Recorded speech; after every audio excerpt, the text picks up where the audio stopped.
What a great challenge this is. Graph g of x equals inverse cosine of x minus 2. Well, we know from our work in sine and cosine and in algebra 1 and 2 that this is associated with the x, and so it's the crazy cuckoo bizarro bonkers world. A negative 2 has a horizontal shift to the right, true? It sure does. So we must know our inverse cosine function. It looks like this, right? And here was our point 1, 0. And we know that the domain, the input, which is actually the ratio, goes from -1 to 1. So this must be -1 pi. And look at our range, 0 to pi. That was the top of the muffin when we did it on the unit circle. And here was our point right in the middle, 0 comma pi over 2. So what does this mean? Move it to the right too? All right, we'll do just that. And when we do, we get... And so what is this point? To the right 2 will be 3, 0. To the right 2, this midpoint will be at 2 pi over 2. And to the right 2, I'll be at 1 comma pi. Hard? Hardly. What did I do? I just moved my parent function to the right 2. But I have to know that parent function for inverse cosine. So some real basic transformations here. I just have to know what the parent function looks like.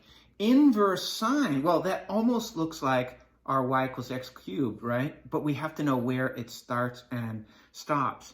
So our input is the ratio, and we know that the ratio goes from -1 to 1. So I take care of my x, that's the ratio. And the range was from negative pi over 2, the angle, to pi over 2, and we go through this 0, 0 point. So what is this doing? I'm taking the opposite of the x. So I'm going to reflect this over the y-axis. All right. It's going to look like that. So I took the opposite of the x. This is -1. The y stays the same.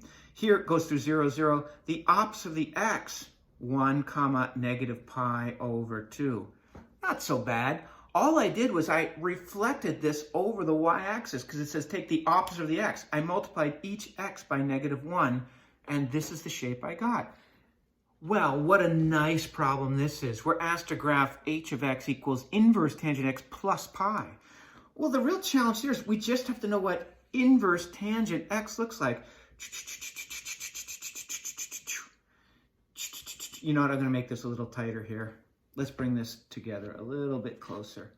So what happens here? Well, we know that the horizontal asymptotes for inverse tangent,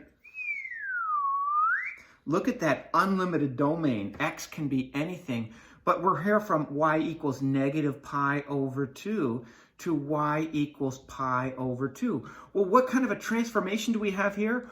This is D, if you remember from our transformations. We're going to move everything up pi. So if our asymptote was at negative pi over 2, if I move that up pi, there it becomes my low asymptote.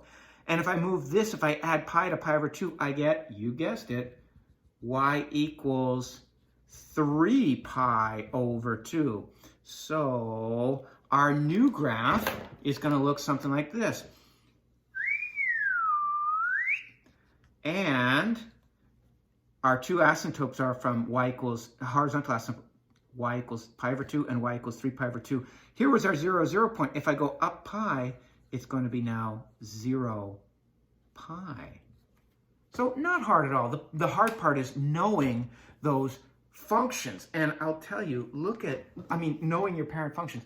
Look at these beautiful graphs right here. So I would get to know this. This is on page 319 of your Ron Larson text. Look at those beautiful graphs with the domain and range. You can see that I know them already. The challenge is, will you know them?